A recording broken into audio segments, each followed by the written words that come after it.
2023 50 mm का wire P17 model पर double cut पे निकालते हुए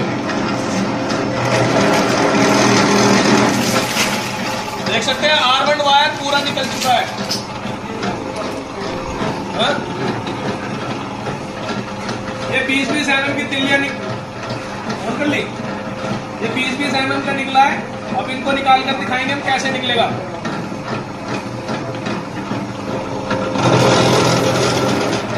क्लियर हो गया, आप देख सकते हैं एकदम फर्स्ट क्लास वायर निकला है, अपना भी साफ हो रहा है।